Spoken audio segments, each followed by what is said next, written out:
आज हम लोग सीखेंगे principle of design of overhead equipment. ठीक है। तो जो ओवरहेड इक्विपमेंट बनाया हुआ है, जैसे कि जितना सारा स्ट्रक्चर बना हुआ देखिए, जैसे कैंटिलीवर असेंबली हो गया, या फिर आपने ऑटोमेटिक टेम्परेचर कंपनसेशन डिवाइस देखा होगा। ठीक है। जिसको कि आप ऑटोमेटिक टेंशनिंग डिवाइस भी आप कहते हैं। ठीक। और भी बहुत सारा चीज आता है, सेक्शन इंसुलेटर आता है, या फिर कह लीजिए आप ओवरलैपिंग होता है, या उसके अलावा आप इंसुलेटर वगैरह या आइसोलेटर वगैरह यूज करते हैं। ठीक। तो हम लोग यहाँ पे सीखेंगे कि जो हाइट होता है ओवरहेड कंडक्टर का, या जो क्वालिटी होता है ओवरहेड कंडक्टर का, मटेरियल का कैसा होता है, उसको डिजाइन करने के लिए हम कौन कौन से फैक्टर को कंसीडर करते हैं, है ना। इन सब चीजों के बारे में हम लोग आज के लेक्चर में सीखेंगे। ठीक। तो देखिए, जब कभी स्ट्रिंगिंग किया जाता है, समझ लीजिए ओवरहेड कंडक्टर को स्ट्रिंगिंग किया जाता है ना, कभी भी आप कह लीजिए, तो उस टाइम में हमें ये ध्यान रखा जाता है। देखिए, मैकेनिकल आप एक साइड से करेंगे मैकेनिकल प्रॉपर्टी, तो दैट विल बी डिफरेंट। जैसे कि उसका मैकेनिकल स्ट्रेंथ अच्छा होना चाहिए, है ना, स्टैंडर्ड होना चाहिए कह लीजिए।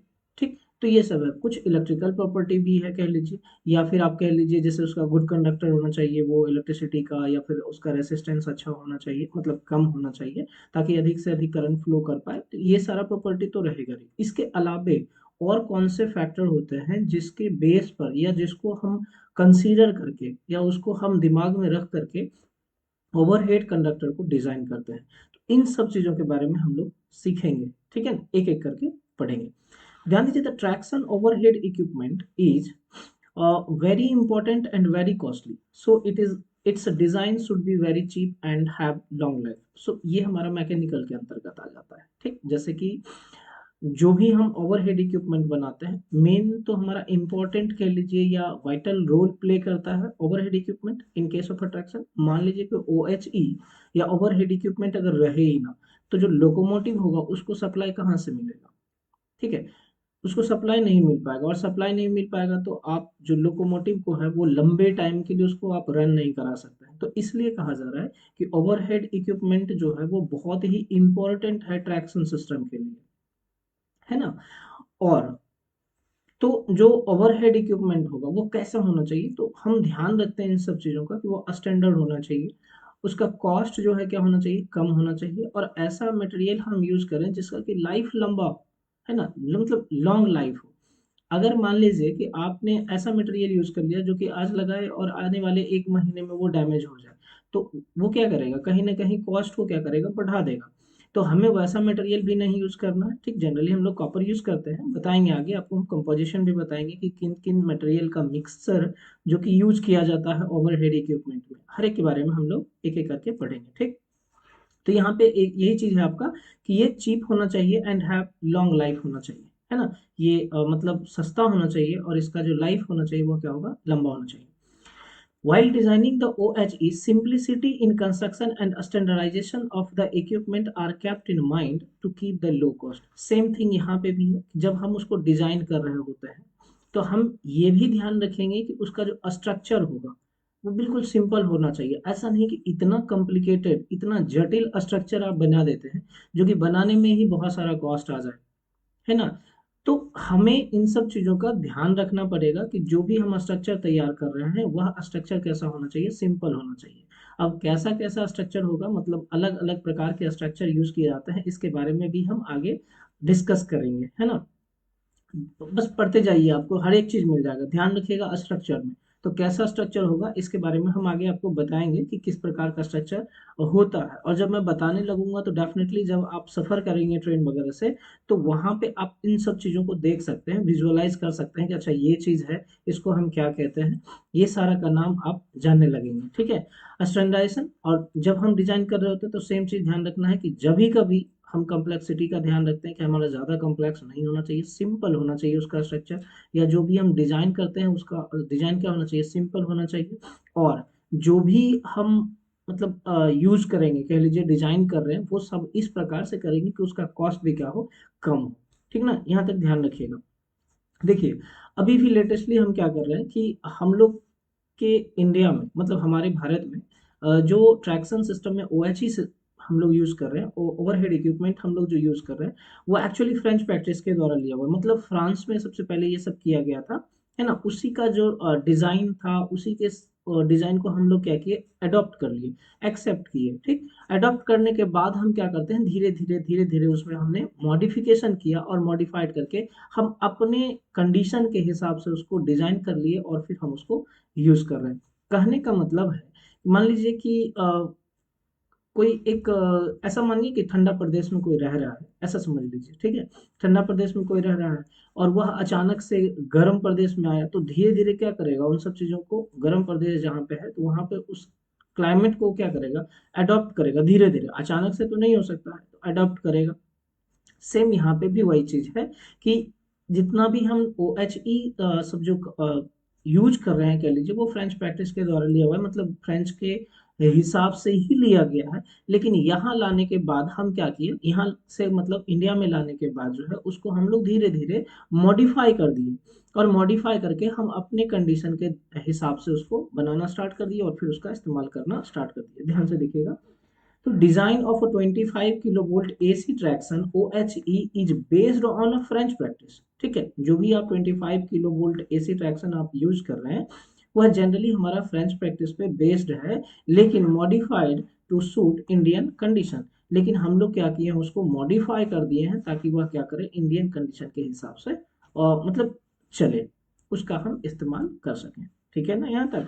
अब देखिए बहुत सारे फैक्टर्स हैं जिसको कि हम लोग देखते हैं एक एक करके कि वह कौन कौन से फैक्टर हैं जिसके ऊपर OHE जो है, ओवरऑल कंस्ट्रक्शन की बात कर रहा हूं मैं, है ना, वो डिपेंड करता है।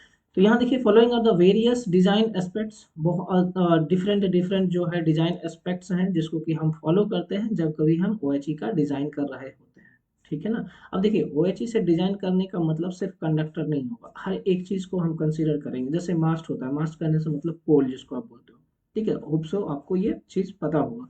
तो पोल से कितने डिस्टेंस पे हमारा ट्रैक होना चाहिए, पोल से कितने डिस्टेंस पे हम लोग ओवरहेड कंडक्टर को स्ट्रिंगिंग करते हैं, जो ग्राउंड एरिया होता है मतलब ट्रैक से कितने हाइट पे हम लोग क्या करते हैं, ओवरहेड को स्ट्रिंगिंग करते हैं। तो ये सारा फैक्टर जो होता है क्या होगा, यहाँ पे कंसीडर किया जाता है और उस हिसाब से यहाँ पे क्या होता है, डिजाइन किया जाता है। ठीक है ना।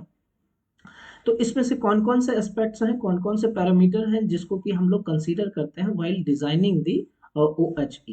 ठीक है ना। तो पहला है आपका height of a contact wire, contact wire के हाइट को देखते हैं। दूसरा है कंपोजिशन ऑफ OHE। तीसरा है contact wire gradient, Spain length and इनकम्बरेंसेस। तो यहाँ पे जितने सारे हैं आपका, एक एक करके हम इसको समझते हैं। ठीक है। तब यहाँ पर से आपको आइडिया मिलने लगेगा कि कितना हाइट पे हमारा OHE होना चाहिए, या फिर और भी कौन सा फैक्टर है, और विंड प्रेशर कितना होना चाहिए, अगर विंड प्रेशर ज्यादा है तो फिर स्पैन लेंथ क्या होगा, है ना। इन सब के बारे में हम एक एक करके डील करेंगे।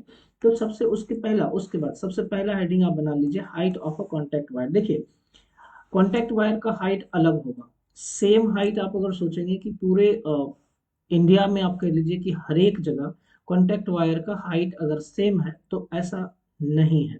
ठीक है। कुछ चीजें होती है जैसे कि मान लीजिए कहीं पे टनल्स आ गया, या फिर कहीं पे ब्रिज आ गया, ठीक है ना, या फिर कहीं पे लेवल क्रॉसिंग आ गया। लेवल क्रॉसिंग जहाँ पे कि आपका फाटक होता है, जिसको कि आप गुमटी भी बोलते हो अपने भाषा में, है ना। तो फाटक हो गया तो वहां पर हो गया हाइट। या फिर आप जब ब्रिज की बात करते हो, ओवर ब्रिज के ऊपर पे से जब गुजारना होता है, या जब कभी क्रॉस ओवर करना होगा वहां पे, तो हर एक अलग अलग जगहों पे जो हाइट होगा हमारा कॉन्ट्रैक्ट वायर का, वह क्या होगा, अलग होगा। ठीक है। तो इन सब चीजों का ध्यान रखिएगा, मैं बता देता हूँ कि कितना कितना होगा, इसके बारे में हम लोग डील करेंगे आगे चल के। ठीक है ना। चल ध्यान से देखो, तो height of a contact wire, पहला आप हेडिंग बना लीजिए, उसमें आप लिखिए the height of a contact wire is different in different situation. जैसा कि मैंने अभी आप तुरंत बताया आपको कि जो हाइट होगा कॉन्टैक्ट वायर का वह अलग होगा, अलग अलग सिचुएशन के हिसाब से होगा। सिचुएशन कहने से मतलब जहाँ पे क्रॉसिंग होगा, या टनल आ जाता है, या लेवल क्रॉसिंग होगा कह लीजिए, या फिर अंडर ब्रिज जिसको बोलते हैं, ब्रिज के अंदर जो होता है वहां पे हो गया, या ओवर ब्रिज पे होगा, तो वहां पे सब हाइट कितना रहेगा, इन सब पे हम लोग कंसिडर करेंगे। तो वही है, हाइट जो है कॉन्टैक्ट वायर का वह अलग होता है डिफरेंट सिचुएशन के हिसाब से, अलग अलग सिचुएशन के हिसाब से। सच है इन टनल्स, टनल जहाँ पे गुफा होता है, दिखाएंगे आगे, आपको डायग्राम बता दूंगा मैं आपको। अंडर ब्रिज हो गया, broad gauge track, broad gauge track हो गया, या फिर मीटर गेज ट्रैक हो गया।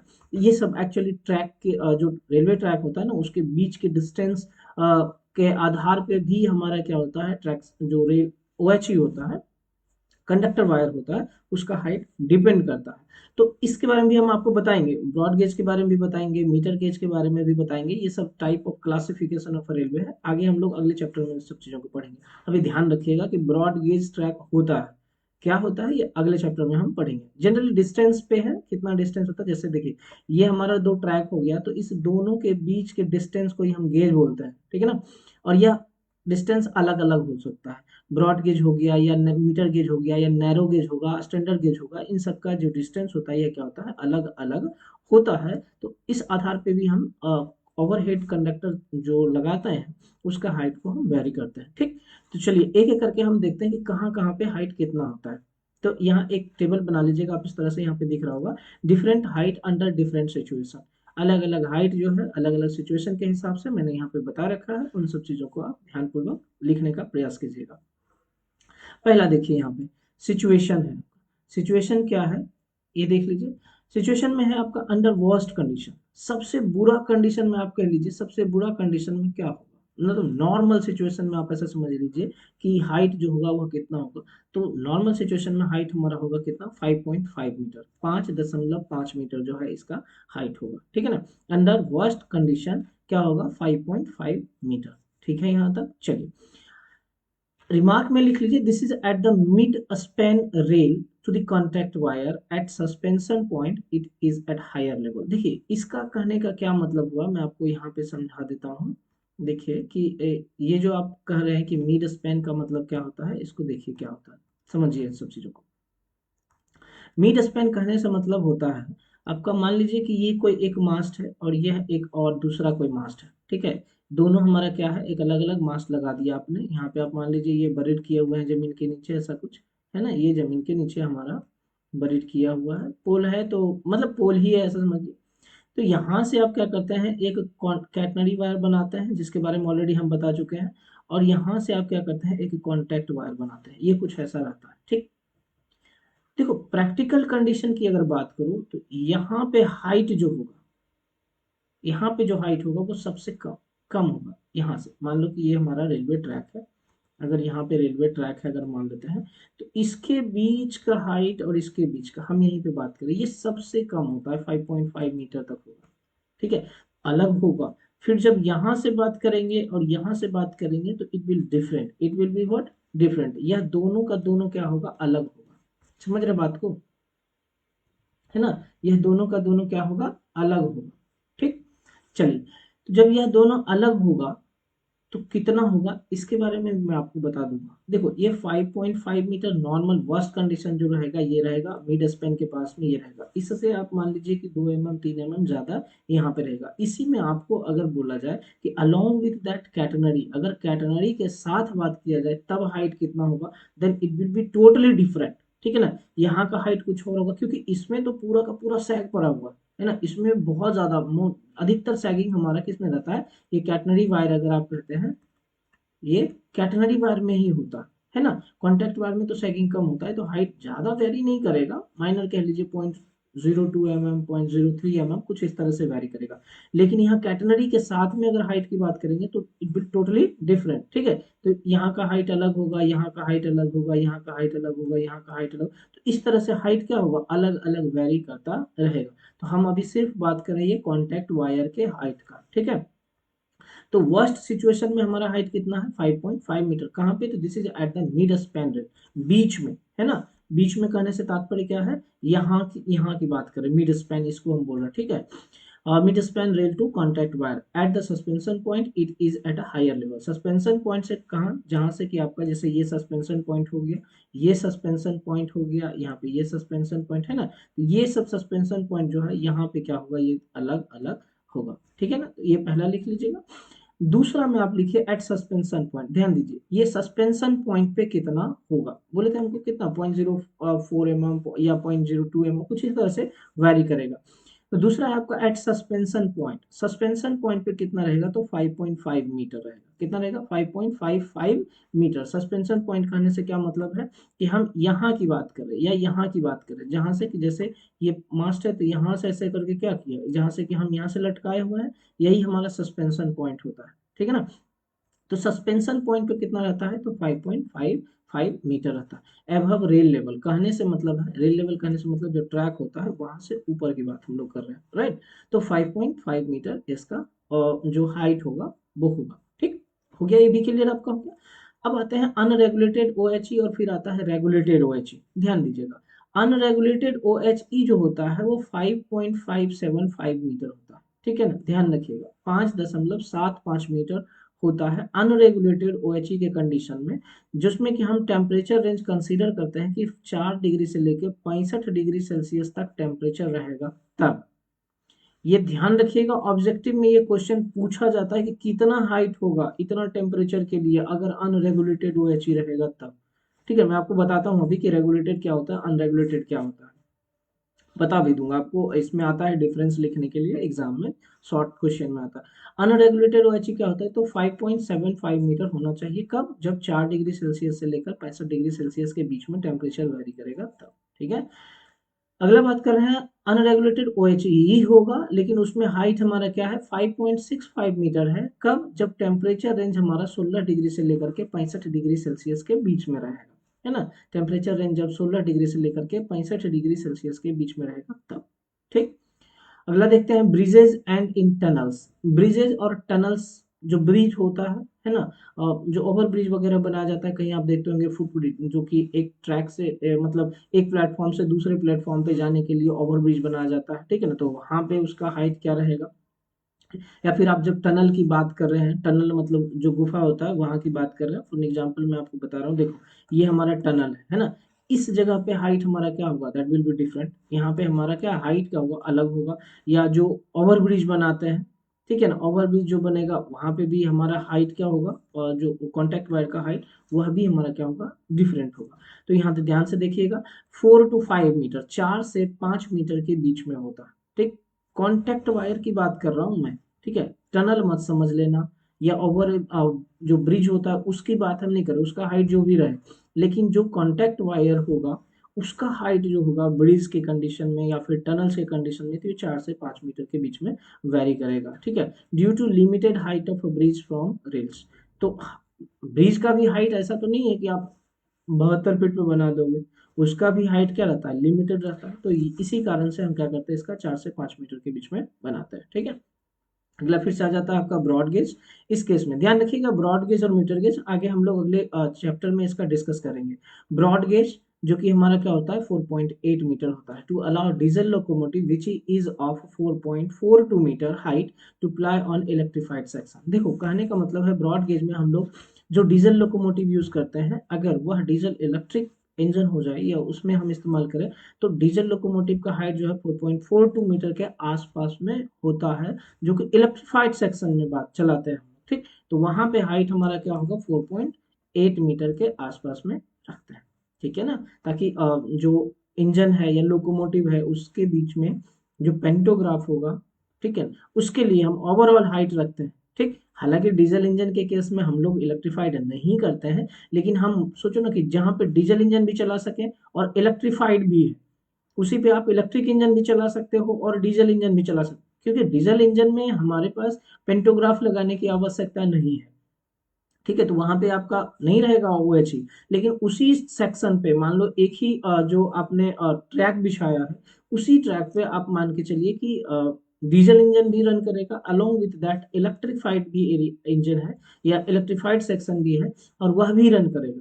तो इलेक्ट्रिफाइड इंजन के लिए जो या इलेक्ट्रिक इंजन होगा उसके लिए तो ओवरहेड कंडक्टर का रिक्वायरमेंट है, तो उसकी हाइट कितना होगा, तो 4.8 मीटर के पास में होगा, ठीक है, 4.8 मीटर होगा।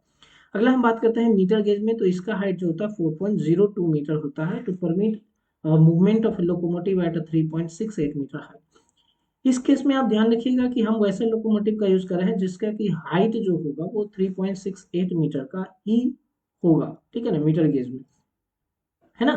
ये सब नॉर्मली अब मीटर के ज्यादा यूज नहीं हो रहा है, या शिमला वगैरह जाओगे तो उधर में आपको मिल जाएगा, जो कि अभी भी पुराना जहाँ पे यूज किया जा रहा है, ठीक है, जहाँ पे अभी भी पुराना मान लो स्टीम इंजन चल रहा होगा या डीजल इंजन चल रहा होगा या कोयला वाला जो आप बोल रहे हैं स्टीम इंजन वो चल रहा होगा, तो वहां पे आपको ये सब मिल जाएगा, जो कि अब लेटेस्ट में नहीं है।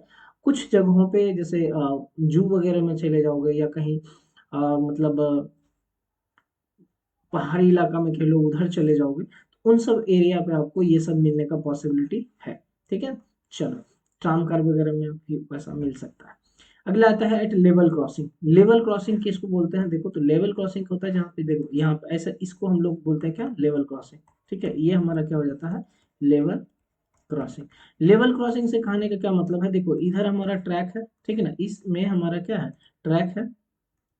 देखो इन सब चीजों को, ये हमारा ट्रैक है और इस ट्रैक में आप देखो कि ये ट्रैक पार करने के लिए इधर हमारा रोड भी बना हुआ है, रोड बना हुआ है जो कि इधर से हमारा कोई भी कार वगैरह होगा, ये कार सब क्या करेगा, पास करेगा। तो ऐसी जगहों को आप कहते हैं क्या, लेवल क्रॉसिंग। ध्यान रखो, यहाँ का हाइट जो होता है ना सबसे ज्यादा होता है, कह सकते हो, या यार्ड में भी हाइट जो होगा ज्यादा होगा।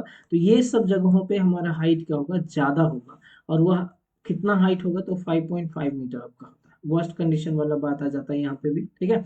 5.5 मीटर के आसपास में रहता है for both broad gauge and metre gauge, दोनों के लिए, मीटर गेज लगा हो चाहे ब्रॉड गेज लगा हो, उस दोनों कंडीशन में भी आपका रेलवे लेवल क्रॉसिंग अगर है तो वहां पे आपका 5.5 मीटर रहेगा। बट जेन्यूनली आपका ब्रॉड गेज और मीटर गेज में हाइट कितना रहता है, तो 4.8 मीटर और 4.02 मीटर के आसपास में आता है। ठीक है ना। अगला हम देख लेते हैं at electric loco sets and over locomotive inspection pit. देखो जहाँ पे सेड है, जहाँ पे कि जो लोकोमोटिव होता है जाकर के वहाँ पे जमा हो जाता है, उसका साफ सफाई जहाँ पे किया जाता है कह लो, या जो मेंटेनेंस वगैरह किया जाता है उसी को हम लोको सेट बोलते हैं। ठीक है ना। तो लोको सेट हो गया, या जहाँ पे इंस्पेक्शन पिट होता है कि नीचे गड्ढा बनाया जाता है ना, गड्ढा में बनाया जाता है, इसमें ट्रैक रहेगा और अंदर से घुस करके उसमें जा करके हम चेक कर सकते हैं। तो वो हमारा इंस्पेक्शन पिट कहलाता है। हर एक चीज नीचे वाला पार्ट कैसे देखोगे, ट्रैक के नीचे आपको स्पेस बना रहेगा तभी तो उसमें इन करोगे। और फिर जैसे कि यहाँ पे देखो, ये मान लो लोकोमोटिव है, ठीक है, ये हमारा लोकोमोटिव है, इसके ऊपर ऐसा करके एक पेंटोग्राफ है, यहाँ पे आपका व्हील है। आप इसमें कैसे इन करोगे, अगर मान लो ये ट्रैक है, इन करना आसान नहीं होगा, तो क्या किया जाता है, नीचे एकदम पूरा गड्ढा बना दिया जाता है। ठीक है, ऐसे नीचे गड्ढा बना दिया जाता है, यहाँ पर से आप आराम से आ सकते हो और खड़ा होकर के यहाँ पे आराम से इधर जो भी आप नीचे वाला पोर्शन होगा उसमें मेंटेनेंस वर्क आप कर सकते हो। तो ये सब चीज कहलाता है हमारा इंस्पेक्शन पिट कहलाता है। ठीक है, इसको क्या बोलते हैं, इंस्पेक्शन पिट। तो इसका हाइट कितना होता है, तो 5.8 मीटर होता है। कितना होता है, 5.8 मीटर होता है। ठीक, ध्यान रखिएगा इन सब चीजों को। So to provide sufficient space for workmen working on the top of locomotive, ये भी सही है। ठीक है, दोनों चीज कंसिडर करते हैं, नीचे भी आप कर सकते हैं या टॉप पे अगर आपको काम करना होगा, पेंटोग्राफ वगैरह का मेंटेनेंस वगैरह अगर करना होगा तब भी यहाँ पे आप आसानी से कर सकते हैं। इस कारण से यहाँ पे हाइट क्या होगा, ज्यादा होगा। ठीक है ना। चलो अगला हम देख लेते हैं, ये हमारा देखो ये सब क्या होगा, ये क्रॉस ओवर कहलाता है। ठीक है, ये क्या है आपका, क्रॉस ओवर है, जहाँ पे कि 5-7 आपको ट्रैक बनाया मिल जाएगा। और कह लीजिए कि ट्रैक को चेंज करना, जैसे देखो ना यहाँ पे एक ये है, दो ये है, इधर से आ रहा है, तीसरा कुछ ऐसा, ये ऐसा करके और भी कॉम्प्लिकेटेड रहता है, तो वहां पे भी हाइट विल भी क्या होगा, डिफरेंट होगा। जैसे कि आपने देखा होगा यहाँ पे भी ब्रिजेज या टनल्स के पास में अलग होता है। ठीक, यहाँ पे भी हाइट जो होता है क्या होगा, ज्यादा होगा। ठीक है ना, क्रॉस ओवर के पास में भी हमारा हाइट ज्यादा होता है यहाँ पे भी। ठीक, ये हो गया, चाहे यहाँ लेवल क्रॉसिंग के पास में भी हाइट ज्यादा होता है, but in case of a bridge, bridge में कह लीजिए एंड टनल्स में, है ना, टनल्स में हाइट क्या होगा, कम होगा। तो समझ में आया, तो इस सारे चीजों को हम ध्यान रखते हैं जब डिजाइन कर रहे होते हैं ओवरहेड इक्विपमेंट का। क्लियर है आपको यहाँ तक। चलो अगला पॉइंट हम बढ़ते हैं, स्पैन लेंथ। दो आज कर लेते हैं, फिर अगला जो पॉइंट होगा उसको हम अगले लेक्चर में कर लेंगे। स्पैन के बारे में आपको जानकारी होगी कि दो पोल के बीच में जो गैप होता है, कह लीजिए जो डिस्टेंस होता है उसको गैप नहीं कर सकते, जो दो पोल के बीच में डिस्टेंस होता है उसी को हम स्पैन बोलते हैं। ठीक है, उसी को क्या बोलते हैं, स्पैन कहिए या स्पैन लेंथ कहिए। ठीक है, हालांकि स्पैन कहना उचित होगा, स्पैन लेंथ को ही तो हम स्पैन कह रहे हैं, है ना। ठीक, तो यहाँ पे देखिए आपके पास डायग्राम बना हुआ है, इसको आप बना लीजिएगा, ये डायग्राम आप डेफिनेटली बना लीजिएगा, ये वाला जो आपका है बना हुआ पूरा ओवरऑल ये डायग्राम आप बना लीजिएगा। ठीक है ना। और देखिए इसमें क्या है, समझिए इन सब चीजों को थोड़ा सा। तो ये हमारा क्या है, मास्ट है, ये हमारा क्या है, मास्ट है, जिसको कि आप पोल कहते हैं। ये भी हमारा क्या है, मास्ट है, जिसको कि आप पोल कहते हैं। इस दोनों पोल के बीच, इस दोनों पोल के बीच के डिस्टेंस को हम क्या बोलते हैं, स्पैन कहते हैं। और यह स्पैन अलग होगा, फिर से हम बात कर रहे हैं अलग अलग सिचुएशन पे यह स्पैन भी क्या होगा, अलग होगा। ठीक है ना। ठीक है, यहां तक समझ में आ रही बात। चलिए, तो यहाँ पे हम क्या कह रहे हैं कि ये जो डिस्टेंस होगा यह अलग अलग होगा। जैसे कि अब मान लो कि स्ट्रेट है और सीधा है आपका ट्रैक बना हुआ, तो आप चलो मान के चलो 72 मीटर रख रहे हो ट्रैक, कोई दिक्कत नहीं। ठीक है, 72 मीटर जनरली हमारा जो ट्रैक्शन सिस्टम में हम कर लेते हैं, स्पैन जो होता है 4.5 मीटर के मल्टीपल में होता है ना, 4.5 मीटर के मल्टीपल में जनरली हम बता रहे हैं वहां पे आपका होगा। ठीक, लेकिन मान लो कहीं पे आपका कर्व आ गया या कहीं पे ग्रेडियंट है, ग्रेडियंट मतलब जहाँ पे ऊपर पहाड़ वगैरह पे चढ़ाना है या मतलब थोड़ा हाइट पे आपको ट्रैक को लेके जाना है या बहुत ज्यादा घुमाव पड़ गया, तो उन सब जगहों पे जो स्पैन होगा वह क्या होगा, अलग होगा। ठीक है, मतलब कम होगा, हम ऐसा मान के चलते हैं, तो हम वहां पे कम रखते हैं। ध्यान रखिएगा इन सब चीजों को। ठीक है, तो इसको हम देखते हैं आगे करके। ठीक है, चलो, ये हमारा स्पैन लेंथ हो गया। स्पैन लेंथ क्या हो गया, तो it is the distance between, इस डिस्टेंस बिटवीन द ट्रैक्शन मास्ट, दो ट्रैक्शन मास्ट, ये जो हमारा मास्ट है इस दोनों के बीच के डिस्टेंस को ही हम क्या बोल रहे हैं, स्पैन बोल रहे हैं। ठीक है ना, इस दोनों के डिस्टेंस को ही हम क्या बोल रहे हैं, दो ट्रैक्शन मास्ट के डिस्टेंस को या दो ट्रैक्शन मास्ट के बीच जो डिस्टेंस होगा उसको हम क्या बोल रहे हैं, स्पैन बोल रहे हैं। ठीक, पता होगा आपको।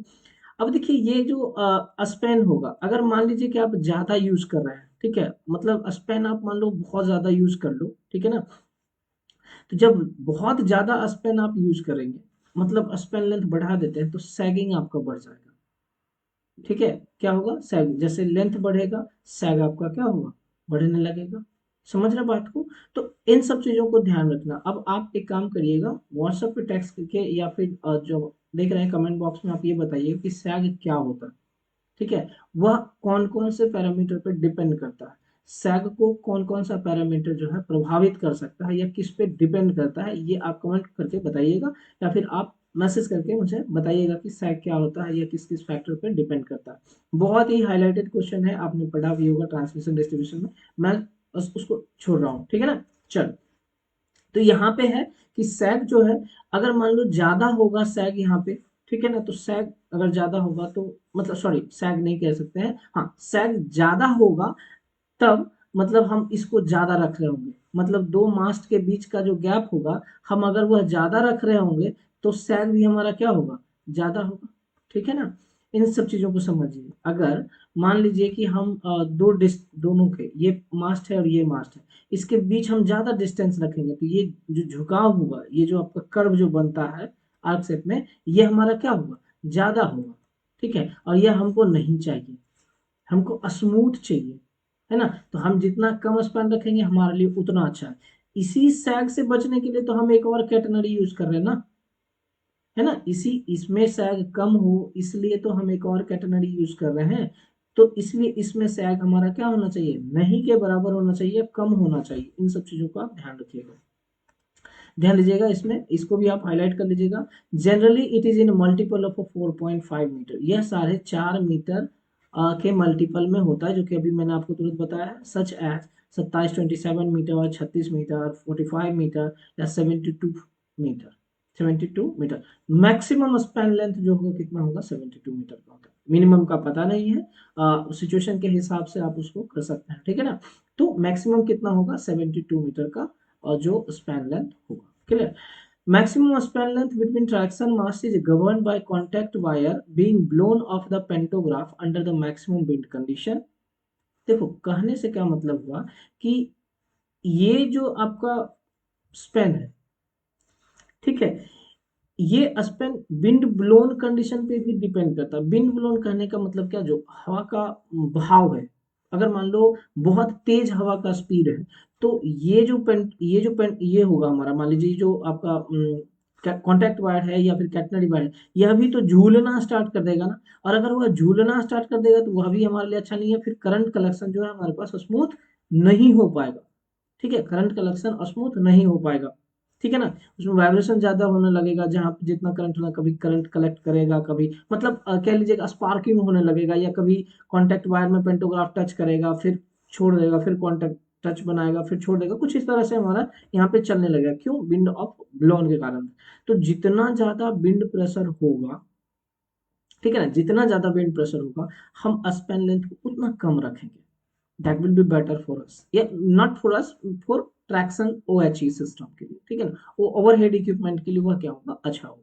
तो जितना ज्यादा आप कह लीजिए रखेंगे, उतना ही आप कह लीजिए कि विंड प्रेशर, मतलब जितना ज्यादा विंड प्रेशर होगा स्पैन लेंथ उतना कम हो जाएगा। इस चीज को भी आपका यहाँ पे बताया जा रहा है।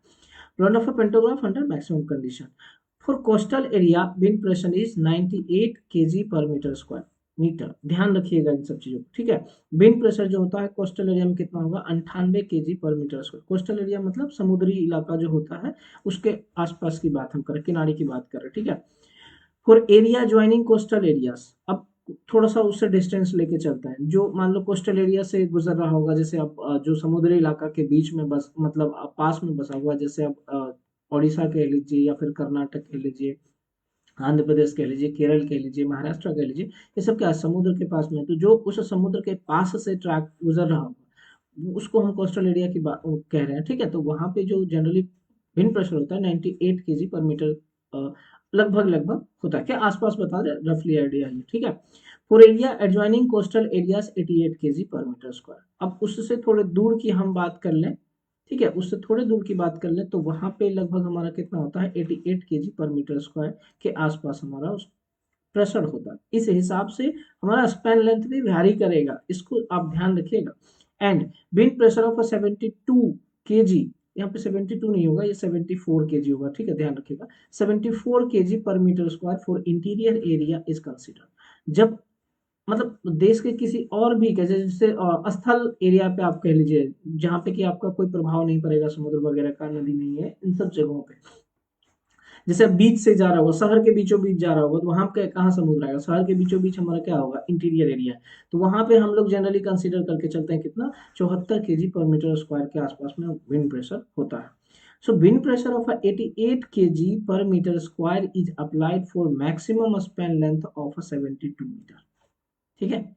जब आप 88 kg per metre square wind pressure को कंसीडर करते हैं, ये सब डेटा है, बताया हुआ है, प्रैक्टिस किया हुआ है इस पे, मतलब कह लीजिए कि अ, वो क्या एक्सपेरिमेंट किया हुआ है और वह डेटा यहाँ पे बताया जा रहा है, ठीक है ना। ऐसा नहीं है कि मतलब अपने मन से बताया जा रहा है। तो ये 88 kg पर मीटर स्क्वायर अगर विंड प्रेशर है तो आप जो है स्पैन लेंथ 72 मीटर रख सकते हो, जो कि आपका मैक्सिमम स्पैन लेंथ है। वहीं पे आप देख लीजिए कि 498 kg per metre square wind pressure span length of 67.5 metre is consider. अगर आपने 98 kg per metre square wind pressure कर दिया है, मतलब कहीं पे तो होगा 98 kg, कोस्टल एरिया में जनरली होता है, तो वहां पे आपको क्या होगा कि आप स्पैन को घटाना पड़ेगा, मतलब स्पैन को कम करना पड़ेगा। ये ऑलरेडी मैंने पहले बता रखा है, ठीक है। जितना ज्यादा विंड प्रेशर होगा स्पैन लेंथ आपको उतना ही कम रखना होगा, ठीक है ना। तो वही चीज है यहाँ पे, 98 kg पर मीटर स्क्वायर के लिए विंड प्रेशर के लिए हम लोग कितना स्पैन रखते हैं, 67.5 मीटर, ठीक है। ध्यान रखिएगा ये सब ऑब्जेक्टिव का क्वेश्चन है और पूछा हुआ है। प्रीवियस सेमेस्टर में आप देखे होंगे क्वेश्चन, अगर देखिएगा या फिर चैनल पे आप देख लीजिएगा, वहां पे भी पढ़ा होगा स्ट्रीम एकेडमी पे, ठीक है ना। तो वहां पे पढ़ा होगा, वहां से भी आप प्रीवियस ईयर क्वेश्चन को आप देख सकते हैं, ट्रैक्शन में पूछा हुआ है, ठीक है ना। तो इन सब चीजों को रखिएगा दिमाग में। स्टैंडर्ड स्पैन इज 72 मीटर, ये भी पूछा हुआ है कि स्टैंडर्ड स्पैन कितने का होता है, तो कितना होता है 72 मीटर। ये देखिए मैंने बताया, पहले भी बताया, ठीक है। स्पैन जब मैं ड्रॉपर बता रहा हूँ तो वहां पे मैंने आपको बताया था 72 मीटर का होता है। एक स्पैन का जो क्रॉस सेक्शनल एरिया कितना होता है, 5 स्क्वायर होता है, ठीक है। और वह स्पैन जो है जनरली कितने स्पेसिंग पे रहता है, तो 9 मीटर स्पेसिंग पे रहता है। तो अगर 9 मीटर स्पेसिंग पे रहेगा तो टोटल कितना ड्रॉपर लगेगा, तो लगभग 8 ड्रॉपर लगेगा। देखो कहने का क्या मतलब है, जैसे यहाँ पे आप बोल दो कि ये हमारा अगर यूज किया हुआ है, ठीक है, ये आपने यूज किया है, समझिएगा। यहाँ पे हमने लगाया एक कॉन्टैक्ट वायर और ये हमने लगाया एक कैटनरी वायर, इसके बीच में आपका क्या है, ऐसे करके आपका ड्रॉपर लगाया जाता है। ये कुछ अलग अलग ऐसे करके आपका ड्रॉपर लगाया जाता है, ठीक। तो यह ड्रॉपर जो होगा इसका, ड्रॉपर का, यही हमारा क्या है, ड्रॉपर कहलाता है। ये सब चीजों को मैंने बता रखा है। ये ड्रॉपर जो होता है इसका हाइट मतलब क्रॉस सेक्शनल एरिया जो होता है 5 स्क्वायर का होता है, ड्रॉपर का साइज की बात कर रहे हैं, ठीक है। एंड ये लेंथ जो होगा वह अलग अलग होगा, जो सेंटर पे बीच में होगा मिड स्पैन पे होगा उसका लेंथ अलग होगा, इसका लेंथ अलग होगा, इसका लेंथ अलग होगा, ठीक है, अलग। इस दोनों के बीच का डिस्टेंस जो होगा लगभग कितना होगा 9 मीटर होगा स्टैंडर्ड में बता रहे हैं। हालांकि प्रैक्टिकली बात करेंगे तो ये सब जब वर्किंग कंडीशन में होता है तो सब एक दूसरे से इरेगुलर हो जाता है, क्लोज कंडीशन में आ जाता है, ठीक है। लेकिन जब बनाया जाता है तो इक्वल स्पेसिंग पे बनाया जाता है, ठीक है। जैसे कि ये भी हमारा कितना होगा 9 मीटर पे होगा, ठीक है ना। जब 9 मीटर का होता है स्टैंडर्ड केस में हमारा स्पैन लेंथ कितना 72 मीटर का होता है। तो आप 72 को 9 से करिए तो कितना हमारा आ जा रहा है 8 आ जा रहा है। तो मतलब टोटल 8 ड्रॉपर जो है हम लोग क्या करते हैं यूज करते हैं, टोटल 8 ड्रॉपर हम लोग क्या करते हैं यूज करते हैं। तो वही चीज यहाँ पे बताया जा रहा है 72 metre which allowance 8 dropper at spacing of 9.9 metre, ठीक है। 8 ड्रॉपर लगाया जाता है 9 मीटर के, ठीक है, 9 मीटर के मतलब स्पेस पे, ठीक ना। चलिए ये हो गया आपका, इसको भी आप लिख लीजिए। For current collection point of view, however a small span length are better because with reduced span elasticity of OH is reduced। देखो इसका कहने का क्या मतलब है, जितना छोटा आप स्पैन रखेंगे, फॉर एग्जांपल कह लीजिए कि ये कोई स्पैन है 72 मीटर का, इस स्पैन को आपने छोटा कर दिया तो इसके बीच में जो आपने कंडक्टर लगाया उसके बीच में इलास्टिसिटी भी क्या होगा कम हो जाएगा, विंड प्रेशर का ज्यादा प्रभाव नहीं पड़ेगा, ठीक है। तो यहाँ पे करंट कलेक्शन क्या होगा स्मूथ होगा। करंट कलेक्शन कहने का मतलब क्या होगा, जो आप यहाँ पर से पेंटोग्राफ लगाएंगे, ये ओवर लोकोमोटिव पे जो पेंटोग्राफ लगा हुआ रहता है इसमें जो मतलब कांटेक्ट जो है वह बढ़िया बना हुआ रहेगा, सैगिंग नहीं होगा इसमें, मतलब नहीं करने से मतलब बिल्कुल जीरो नहीं होगा बट बहुत कम होगा सैगिंग, ठीक है। तो इन सब चीजों को हम ध्यान में रखते हैं, ठीक है। Span are better because with reduce span elasticity of OH is reduced. Elasticity क्या होता है वो घट जाता है and this becomes more uniform all along the length. पूरे होल लेंथ में ये क्या होगा एकदम पूरा का पूरा ऐसा एकदम सिमिलर आपको सीधा सीधा दिखेगा। तो जब सीधा सीधा दिखेगा तो वहां पे आपको करंट कलेक्शन भी क्या होगा अच्छा होगा, ठीक है ना। This improves the current collection, यह क्या करता है करंट कलेक्शन को इंप्रूव करता है। क्लियर है यहाँ तक, चलिए। Spain depends on following factors. Spain जो है कुछ फैक्टर्स पे भी डिपेंड करता है जो कि आपको पता है। अब जैसे कि आपका विंड प्रेशर हुआ उस पे भी आप स्पेन को क्या कर रहे हो कम कर रहे हो कभी ज्यादा कर रहे हो। एरिया किस प्रकार का एरिया है, कोस्टल एरिया है या फिर close to the coastal area है या फिर इंटीरियर एरिया है, तो वैसे सिचुएशन पे भी हमारा क्या है स्पेन डिपेंड कर रहा है, ठीक है। या सिचुएशन आप कर लेते हैं जैसे कर्वेचर है वहां पे, या ग्रेडियंट की बात कर लीजिए आप, ठीक है। ग्रेडियंट पे वहां पे स्पेन लेंथ वो सब क्या है, तो ये सब अलग अलग हो सकता है, ठीक है ना। ये सब यहाँ पे स्पेन लेंथ सब क्या होगा अलग अलग हो सकता है। उसी आधार पे आप जो है कुछ यहाँ पे लिख लीजिए, यहाँ आपका सीरियल नंबर हो जाएगा, ठीक। यहाँ सिचुएशन लिख लीजिए और स्पेन लिख लीजिए कितना कितना होता है। नॉर्मल कंडीशन में हमारा स्पेन कितना होता है तो 72 मीटर होता है, ऑलरेडी आपको पता है। जो कि मैंने अभी जो चीज बताया उसी को यहाँ पे कंक्लूड कर दे रहा हूँ, ठीक है। Straight track and wind pressure 88 KG metre, ठीक है। अगर 88 kilo KG per metre square आपका विंड प्रेशर है और अगर सीधा है तो उस कंडीशन में भी आपका क्या है 72 मीटर रहता है। ये भी अभी मैंने आपको तुरंत बताया। Straight track and wind pressure of 98 KG per metre square. अगर मान लो स्ट्रेट ट्रैक है, सीधा सीधा ट्रैक बना हुआ है बनाना है उस सिचुएशन में, और विंड प्रेशर आपका 98 केजी पर मीटर स्क्वायर है, तो उस सिचुएशन में आपको कितना रह जाएगा आपका स्पैन 67.5 मीटर। याद रखिएगा ये दो चीज आपको डेफिनेटली क्वेश्चन एग्जाम में पूछे जाते हैं एज ऑब्जेक्टिव, ठीक है। ऑन कर्वेचर या in the vicinity of overline structure current collection view point, इन सब के पॉइंट ऑफ व्यू से हम देखते हैं तो क्या होना चाहिए स्पैन लेंथ कम होना चाहिए, ठीक है ना। जैसे कर्वेचर पे हो गया, यहाँ लिख सकते हैं आपको मन करे तो ग्रेडियंट, ग्रेडियंट पे भी हमारा क्या होता है स्पैन लेंथ कम होता है, लेसर स्पैन लेंथ का हम इस्तेमाल करते हैं। सो यहाँ पे देख लीजिए lesser span length in the vicinity of overline structure and current collection view point, यहाँ पे भी हमारा क्या होगा स्मॉल स्पैन लेंथ होता है, ठीक है ना। तो ये सारा चीज जो है आप ध्यान रखिएगा। दो हो गया है आपका कौन कौन सा, तो स्पैन लेंथ और पहला था आपका कौन सा ओवरहेड स्ट्रक्चर ना, एक minute, height of the contact wire, ठीक है। Height of the contact wire हो गया है और ओवरहेड जो मतलब दो फैक्टर हमने कंसीडर करा है, height of a contact wire, ठीक है। और दूसरा कौन सा था आपका स्पैन लेंथ। तो ये दोनों आपका कंप्लीट होता है। आगे आगे का जो फैक्टर है उसको हम लोग अगले क्लास में डिस्कस करेंगे। ठीक है, तो आज के लिए हम लोग इतना ही रखते हैं, फिर मिलते हैं आपसे अगले लेक्चर में। धन्यवाद।